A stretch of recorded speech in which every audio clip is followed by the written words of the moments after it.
Now, while the tenants might not be suing me, they also might not be coming back. Let's revisit the property from yesterday and explore what the heck is going on and learn some lessons about wedge deals. So as a refresher, big plumbing problems at this particular property, and while we were originally just going to remove one of the bathrooms, the second bathroom has now been removed as well, and the tenants literally have no bathroom. And so a few questions have come up regarding this. One, regarding where the tenants are going, and the second regarding wedge deals. Now, on the note of wedge deals, somebody left a comment and said, "Oh, Kevin, if you have to do all this extra work, is it really still a wedge deal?" Yeah, because I bought the property $150,000 under market value. I only put about $45,000 into it. Now I'm putting another, what, $10,000 into it because the insurance is covering most of this. So now all of a sudden, okay, big deal, I'm into the deal for 50, 60 grand. I still got myself a 90 to 100K wedge on this. That's why you need to buy wedge deals, and join me in the course to find out how to do that.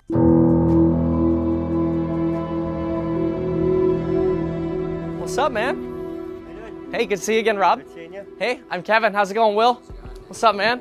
Yeah, all right. How's more digging today? Oh yeah. Yeah, covering inside. Oh, man. I got questions. All right.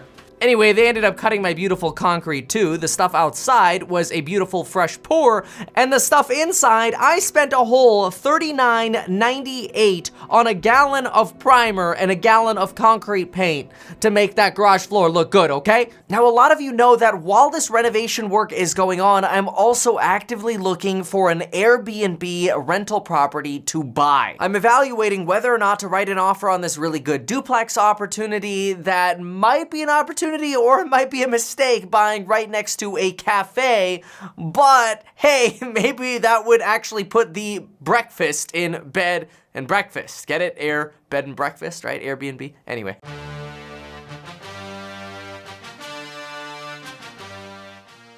Now let's talk a little bit more about Airbnb. So I like the single family Airbnb better than the multifamily, mostly because the multifamily, it is so hard to wedge. I just did some of the numbers because I was thinking maybe I'd write an offer on that duplex. Here's the problem. If I buy that duplex competitively for $740,000 and then I spend $80,000 renovating it, I'm into the deal for $820,000. Maybe that duplex is worth $850,000. And remember, it's a yeah but as well. Being right next to the cafe and close to that busy street, it's not that ideal with the exception of maybe for an Airbnb. So if worst case I have to transition it from an Airbnb to a regular rental, it's not the best kind of property to deal with.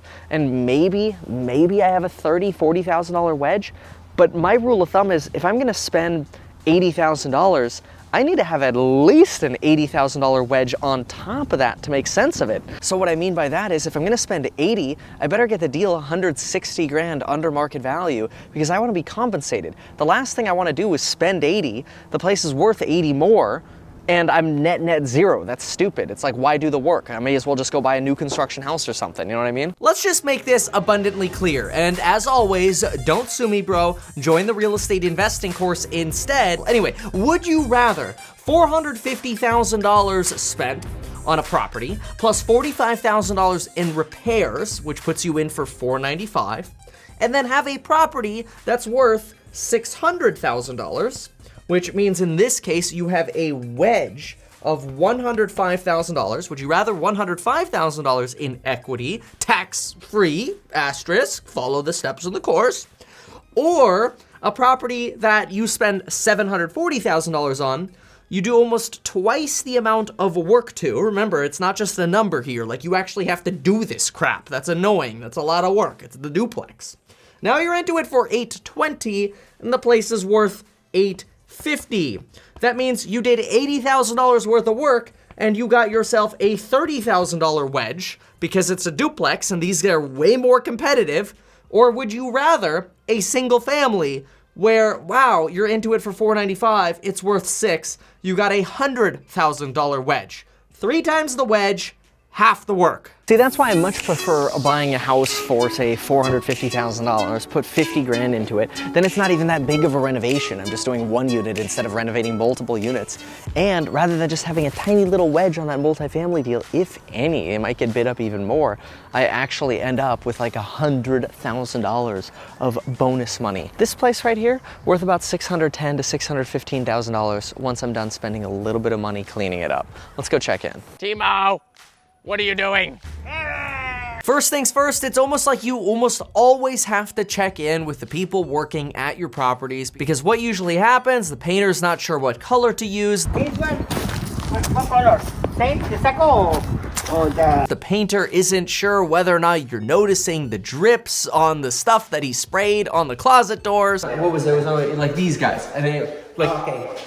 this whole. You think? I can send and put kills. Okay. Yes, spray with or the something kills, like yeah. that. Okay, Yeah. okay, and then it'll solve it. I should.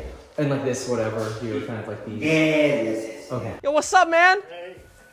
What do you think about them doors? It's a work in progress. And questions come up like, hey Kevin, you got a really good deal on this $153 60-inch vanity, That was really cheap. I saw that on the thing. which is freaking awesome. Lowe's hack, by the way, which I talk about in the real estate investing course, which, by the way, we're going to change the coupon code to 10x the fish for 23% off the real estate investing course, the agent course, and the in-person crash course events, Miami, San Fran, and Vegas coming up next. We'll see you there and in the private live streams, of course. But anyway, if we install this 60-inch vanity, we're gonna have these massive gaps on the side, and there's not enough of a gap on one side to be able to put like a makeup chair under it or whatever. So here's the solution Mark came up with, which was actually really, really good. Let's just put panels on the side, which will end up killing that space. Yes, it'll be dead space in the cabinetry, but rather than having sort of crappy air space on the left and right where you could put a broom or something stupid, because we'll be able to have these filler panels, we'll be able to carry the countertop from wall to wall, which will actually give the tenants more countertop space and end up being more functional than just having some fancy, gaudy vanity with some curved feet or whatever that's really expensive on each side, and then a gap on each side. Now, yes, this is an unfinished cabinet, but you'll actually notice that in the kitchen, we're using unfinished cabinetry to fill in as well, because we are going to do whatever we can to salvage the original wood cabinets that are there. Now, in our plumbing disaster project, the second bathroom was fully gutted, and now I'm stuck with this decision of what kind of freaking vanity do I put in there, because apparently every single vanity over 60 inches has 2 sinks, but I don't want 2 sinks, because if I put 2 sinks in, one of them is gonna be next to the toilet, and then it's as if you're gonna be sitting on the toilet like this, washing your hands, and that's weird, okay? Like, don't do weird things because you think you need 2 sinks. So now we're gonna custom build a cabinet to have 1 frickin' sink. Oh, this was some of our drain pipe, huh? That's some of it. That's Wow. yeah, that's the toilet. Oh, this is the toilet. Yeah, that's just the toilet lounge. I don't know how I feel about touching it. Don't Yeah, touch it. touch it. So all this like fuzzy stuff, that's just how they used to do the connections back then, huh? That's lead and yokum. Lead and yokum. They don't do that anymore now, huh? Now, another question that's coming up in the comments on my yesterday video is, what about the tenants? Are they paying rent or what's the scoop? So I got lucky. The tenants are on vacation for a week right now, so they're chill. But I don't think we're gonna get this put back together in a week. So there's a good chance we're gonna have to ask them to go into a hotel. And someone's gonna have to foot the bill for that. And guess who steps in for that? Tenant insurance, also known as renter's insurance or walls-in insurance. This is very important to enforce, that when you rent out properties, you have your tenants get renter's insurance. It's like $20 a month. There's no reason for them not to have it, and it covers the tenant in case they have to stay in a hotel or whatever for situations like this. Or the tenants stop paying me rent, and if the tenants stop paying me rent, then my insurance covers the rent loss.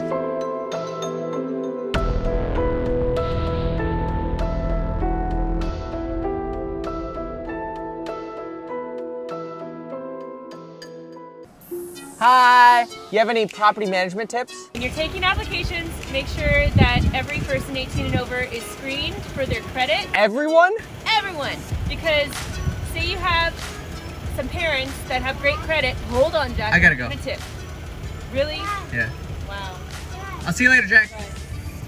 And even on my own stuff, I'm trying to keep people efficient. We're adding another air conditioner to the studio. So the two HVAC guys are installing the AC and they need a third person to pull the cable. So I'm like, hey, I can be a third person. Let's get the project moving. Why wait for another person if I can do it?